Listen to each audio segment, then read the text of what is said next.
네, 안녕하세요. 보수주의 책방입니다. 오늘은 날씨가 좀 따뜻한 것 같네요. 좋은 하루 보내시고요. 심규진 교수님의 하이퍼젠더 챕터 15 군대를 브랜드로 만든다는 것 읽어보겠습니다. 가고 싶은 군대는 구호가 아니라 기획이다. 한국에서 군대는 여전히 억지로 끌려가는 곳이다. 입대 통지서를 받은 20살 청년에게 군대는 인생에서 잘려나가는 18에서 21개월이다. 부모 세대의 언어도 바뀌지 않았다. 다녀오면 사람 된다. 남자라면 한 번은 갔다 와야지 같은 말은 여전히 통념으로 남아있지만 병영사고와 인권 문제, 젠더 갈등, 정치적 논쟁이 이 기억 위에 덧칠되면서 군은 점점 더 부담스러운 의무로 인식된다. 하지만 같은 의무복무제 국가라도 전혀 다른 이미지를 가진 사례가 있다. 싱가포르나 이스라엘에서 군복무는 가고 싶어서 가는 곳은 아니지만 적어도 다녀온 것을 자랑할 수 있는 곳이다. 이곳에서 군대는 청년들이 리더십과 팀워크를 배우고 다양한 배경의 동료를 만나고 사회로 나가기 전 마지막으로 자신을 단련하는 통과 의례로 기억된다. 이 차이는 단순한 급여나 시설 수준의 문제가 아니다. 군을 어떻게 설명하고 보여주고 경험하게 할 것인가에 대한 기획의 문제다. 군을 하나의 브랜드로 본다는 것은 군 조직, 복무 환경, 복무 후 경력까지를 하나의 경험 곡선으로 설계하는 일이다.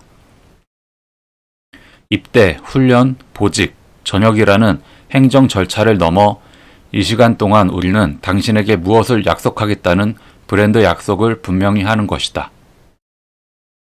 브랜딩의 출발점은 의윤화. 좋은 브랜드는 로고가 아니라 얼굴과 이야기로 기억된다. 사람들은 국방부라는 거대한 조직을 사랑하지 않는다. 대신 그 조직을 대표하는 구체적인 얼굴, 한 명의 장병과 장교의 서사의 마음이 간다. 지금까지의 군 홍보를 떠올려보자. 점호와 제식, 전투훈련, 상공을 가르는 전투기, 바다 위의 함정, 화면 속 군인은 대부분 얼굴이 잘 드러나지 않는 집단의 일부다. 병사 한 명의 이름과 사연, 장교 한 명의 고민과 성장 과정은 거의 보이지 않는다. 브랜딩은 조직을 사람의 이야기로 풀어내는 것에서 시작된다. 군대를 하나의 브랜드로 만들려면 거대한 조직 전체를 설명하기보다 그 안에서 복무하는 한 명의 청년에게 초점을 맞춰야 한다. 그 청년이 입대 전에는 어떤 삶을 살았는지, 어떤 계기로 이 부대에 배치되었는지, 군 생활 중 어떤 순간에 두려움을 느끼면서도 동시에 자부심을 갖게 되었는지, 그리고 전역 후 그 경험이 자신의 삶에 어떤 영향을 미치고 있는지를 담아내는 것이다. 군대에 대한 이야기가 조직 중심의 설명에서 벗어나 한 사람의 성장과 변화를 담은 서사로 전환될 때 비로소 군은 공감 가능한 브랜드가 될 수 있다. 따라서 군 브랜딩을 시작할 때 가장 먼저 던져야 할 질문은 이것이다.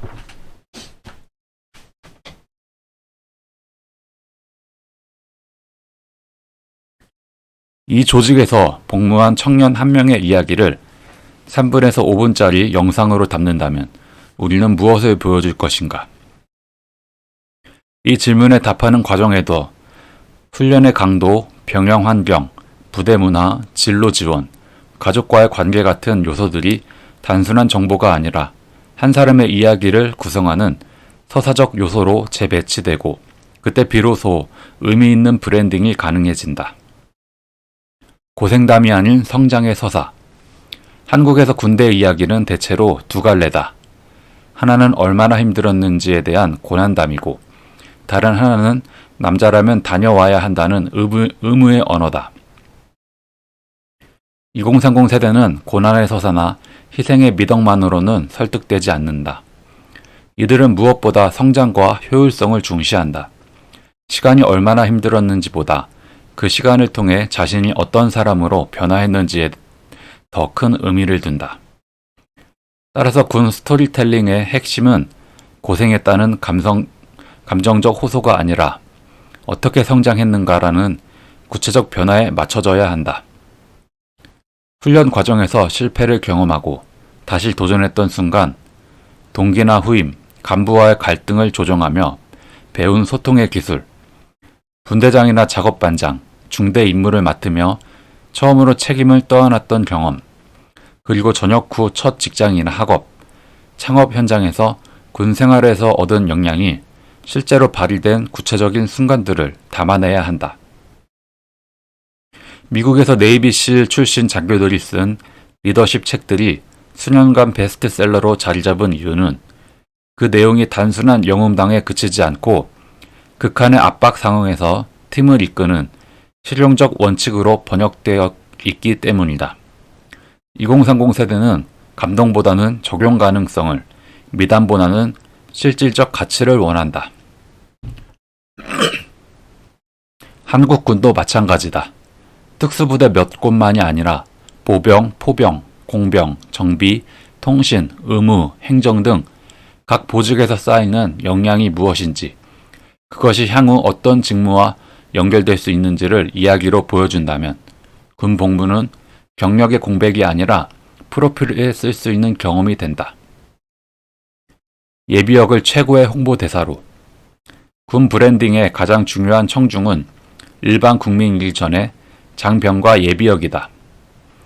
여론조사 결과를 보면 군에 대한 인식은 복무 경험에 따라 크게 갈린다. 직접 군 생활을 겪는 사람은 힘들지만 얻은 것이 있다고 느끼는 경우도 많지만 복무를 하지 않은 사람은 군대를 거의 부당한 강요로 기억한다. 이러한 격차를 해소하는 핵심은 내부 커뮤니케이션에 있다.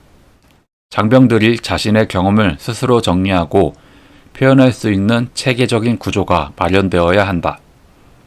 부대마다 장병들이 직접 작성하는 뉴스레터를 운영하거나 전역한 예비역들이 부대를 방문해 후배들에게 군 생활의 경험과 전역 후 삶의 변화를 공유하는 시간을 갖거나 장병들이 직접 기획부터 촬영, 편집까지 참여하는 부대 브이로그나 다큐멘터리 프로젝트를 진행하는 것이다.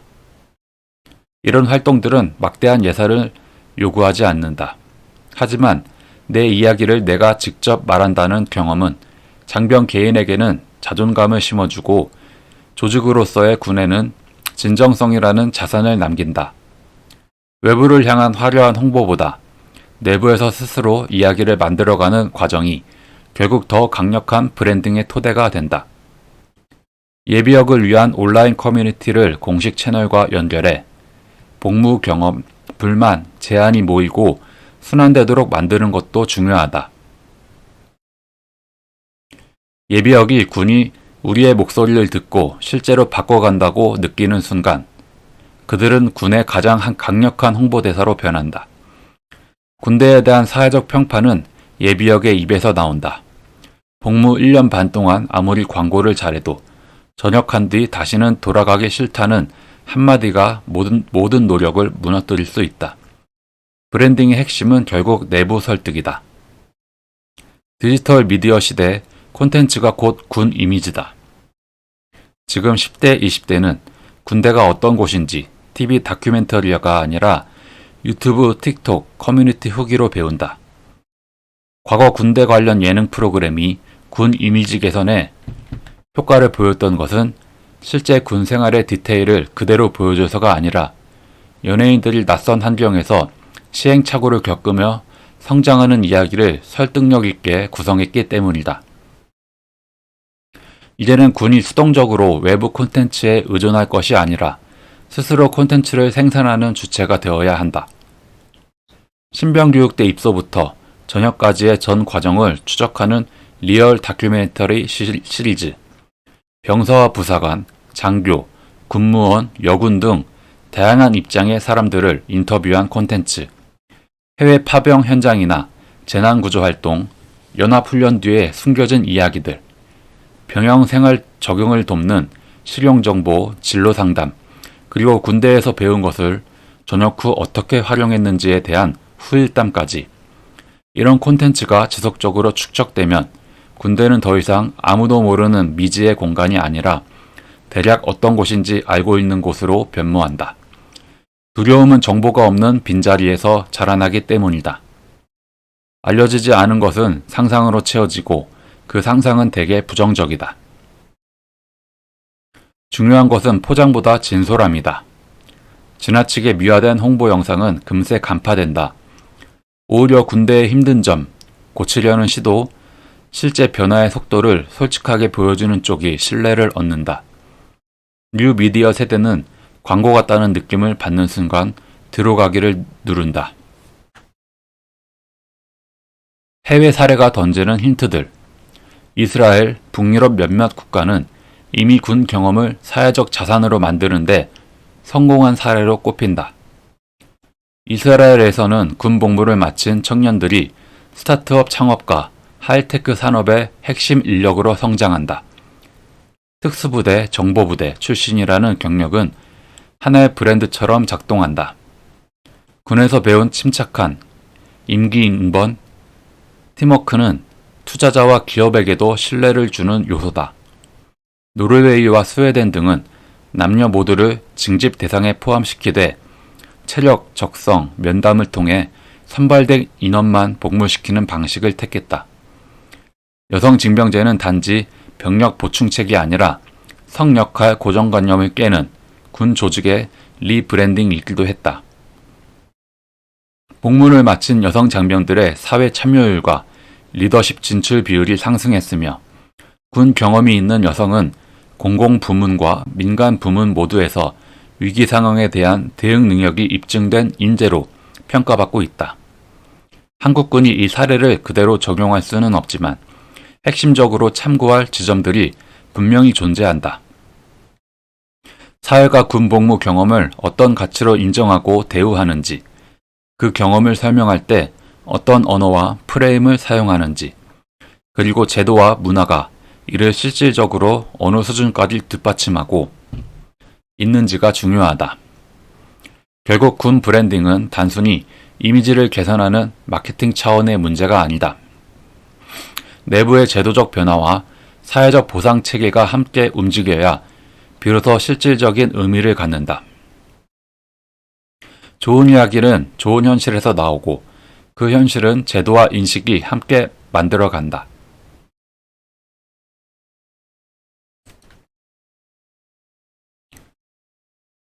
군대 브랜딩과 정치 사이. 군대를 브랜드로 만든다는 것은 국방부 홍보실의 일이 아니다.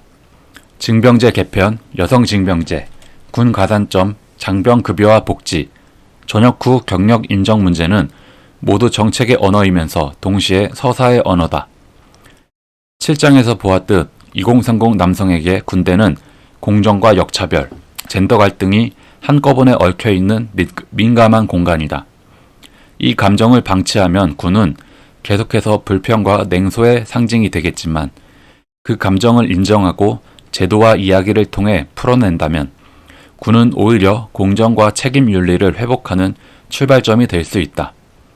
정치의 역할은 이 논쟁을 누가 더 희생했는가를 겨루는 상처 경쟁의 구도가 아니라 우리가 함께 만들어가야 할 새로운 경험으로 전환하는 것이다. 군 복무에 대한 실질적인 보상 체계와 경력 인정 구조를 정비하고 여성과 남성 모두가 납득할 수 있는 사회적 책임 분담 방식을 모색하며 2030 세대에게 설득력을 가질 수 있는 군 경험의 스토리와 콘텐츠를 개발하는 것이 필요하다. 가고 싶은 군대는 결국 브랜딩과 정치가 함께 만들어가는 프로젝트다. 브랜딩은 이미지와 인식을 형성하고 정치는 그것을 뒷받침하는 구조와 제도를 설계한다. 이 둘이 따로 움직이면 청년들은 즉시 그 괴리를 감지한다. 말은 그럴듯한데 실제로는 아무것도 바뀌지 않았다고 느끼는 순간 아무리 정교한 브랜딩도 신뢰를 잃고 무너진다. 이미지와 실체가 일치할 때만 진정한 변화가 가능하다. 장병과 예비역이 군대를 떠올리며 그래도 다녀오길 잘했다라고 말할 수 있는 사회, 그 경험을 사회가 정당하게 인정하는 구조를 만들어내는 것. 이것이야말로 군대를 브랜드로 만든다는 말의 실질적 의미다. 그때 비로소 한국군은 억지로 끌려가는 곳에서 다녀온 것을 당당히 말할 수 있는 곳으로 옮겨갈 수 있을 것이다. 그리고 그런 군대를 가진 나라만이 2030과 함께 설계하는 코리아 퍼스트 시대의 안보 전략을 가질 자격이 있다. 네. 하이퍼젠더 챕터 15 군대를 브랜드로 만드는 것 읽었습니다. 네, 좋은 말입니다. 군대를 브랜드로 만드는 것. 지금 군대를 다녀오는 청년들은 대부분 군대를 좋은 이미지로 보지 않습니다. 그런 이미지를 바꿔야 됩니다. 군대를 정말 좋은 경험으로 다녀왔다고 말할 수 있는 곳, 많이 배우고 성장할 수 있었다는 그런 경험을 가질 수 있는 군대, 그런 군대를 만들어야 청년들이 군대를 가고 싶어하고 또 안보가 더 튼튼하게 되는 것입니다. 저는 민감한 얘기일 수도 있지만 여성들도 훈련이라도 받아야 된다고 생각합니다. 2년 군대를 가진 못하겠지만 5주 훈련이라도 받으면서 총 쏘는 법도 배우고 그리고 국가관, 안보관, 대적관을 군대에서 배워야 됩니다. 이스라엘은 여자도 군대에 가서 총 쏘는 법을 배우고 안보관을 배웁니다. 하지만 수십 년간 우리 대한민국의 여자들은 군대에 가지 않으므로 대적관과 안보관, 우리나라의 주적이 누군지를 파악을 하는 사람이 매우 적습니다. 특히나 4050 아줌마들이 특히 안보관이 없는 사람, 대적관이 없는 사람, 우리의 주적이 누군지 모르는 사람들이 정말 많습니다. 그건 정말 심각한 문제입니다. 이제라도 조금씩 조정을 해서 여성들이 우리의 주적이 누군지, 대적관이 누군지, 우리의 국가관은 어떻게 되는지 배울 수 있는 기회가 됐으면 좋겠습니다. 물론 그것도 모르는 남자들도 많습니다. 우리는 아직 휴전 중인 나라입니다. 전쟁이 끝나지 않은 나라입니다. 우리의 적이 누군지 모른다면 큰 위기가 앞으로 계속될 것입니다. 감사합니다. 보수주의 책방이었습니다.